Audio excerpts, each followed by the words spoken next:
بسم اللہ الرحمن الرحیم۔ میں ہوں ندیم رضا۔ ہماری ریاست کی اور ہماری قوم کی بڑی بدنصیبی رہی ہے کہ ہمیں سیاسی رہنماؤں ارباب اختیار و اقتدار کے روپ میں وہ کسائی ملے ہیں جنہوں نے اس قوم کے عام آدمی کی ہڈیاں نچوڑ کر اس عام آدمی کے وجود پر موجود گوشت کا ایک ایک ٹکڑا نوچ کر اپنے لالچ، اپنی ہوس کی بھوک مٹائی ہے۔ ان حالات میں جب عام آدمی مہنگائی سے تنگ ہے، ایسے حالات میں جب عام آدمی بجلی کے بل دینے کی استعداد نہیں رکھتا، ایسے وقت میں ہمارے درویش صفت صدر مملکت جناب عارف علوی صاحب نے تقاضا کیا ہے کہ ان کی تنخواہ میں جو 2021 سے متوقع جو ہونا چاہیے تھا اضافہ، وہ اضافہ ان کی تنخواہ میں کیا جائے اور انہیں 2021 سے اضافہ شدہ تنخواہ کے جو واجبات ہیں وہ دیے جائیں۔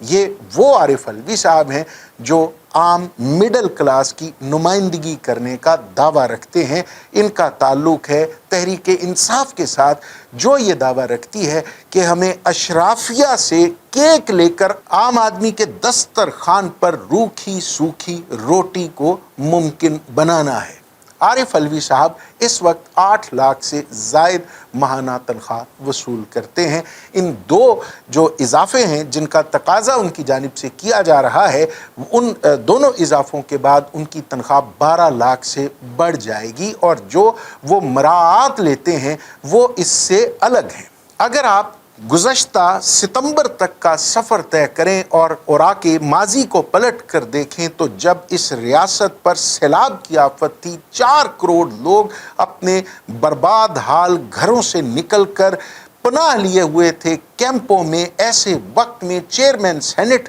اور سپیکر قومی اسمبلی کی مراعات میں بے تحاشا اضافے کا بل ایوان بالا میں پاس ہوا تھا۔ تب بھی یہ کہا گیا تھا کہ یہ وہ کسائی ہیں، یہ وہ ایسے لوگ ہیں، یہ اشرافیہ کا ایسا طبقہ ہے جس کا عام آدمی کے مسائل سے کوئی تعلق ہی نہیں ہے۔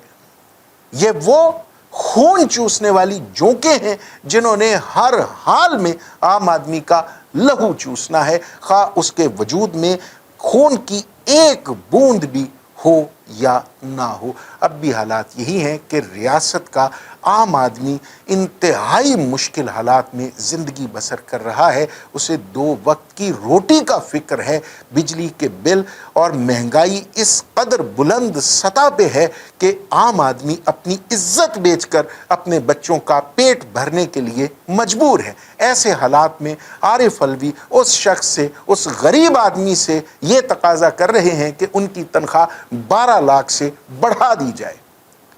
اس وقت ان حالات میں عارف علوی صاحب کے اس تقاضے پر صرف یہی کہا جا سکتا ہے کہ علوی صاحب کچھ تو شرم کیجئے، کچھ تو حیا کیجئے۔ یہ غیرت مند انسان کا یہ تقاضا ہو ہی نہیں سکتا کہ وہ ایسے بھوکے ننگوں سے، ایسے غریبوں سے جو اپنے بچوں کو صرف اور صرف اس لیے سکولوں سے اٹھا رہے ہیں کہ ان کے پاس سکول کی فیس دینے کے لیے پیسے نہیں ہیں، ایسے لوگ جو بیچارے پیٹرولیم مصنوعات کی بڑھتی ہوئی قیمتوں پر، جو بجلی کے بل نہ دینے پر خودکشی کو ترجیح دے رہے ہیں، جن کے پاس مسائل کا دوسرا حل ہی نہیں ہے، جن کے پاس اتنے وسائل نہیں ہیں کہ وہ روزمرہ زندگی کی ضروریات کو پورا کر سکے، آپ ان سے تقاضا کر رہے ہیں کہ آپ کی تنخواہ 12 لاکھ سے زائد کر دی جائے اور یہ اضافہ آپ کو 2021 سے لگا کر جو پرانے واجبات ہیں وہ دیے جائیں۔ بدقسمتی ہے اس ریاست کی کہ ایسے لوگ برسر اقتدار ہیں، ایسے لوگوں کے پاس اختیار ہے، حالانکہ ان حالات میں، ایسے وقت میں ان تمام سیاستدانوں کو، ان تمام برسر اقتدار اشرافیہ کو اپنی مراد سے وڈرا کرنا چاہیے۔ اربوں پتی لوگ ہیں، اتنے اثاثے ہیں جن کا تصور بھی نہیں کیا جا سکتا۔ وہ چیئرمین سینٹ ہوں، وہ وزیر اعظم انوار الحق کاکڑ ہوں،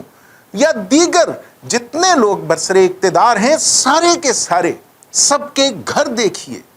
زندگی گزارنا، ان کا رہن سہن دیکھیے، آپ حیران رہ جائیں گے۔ لیکن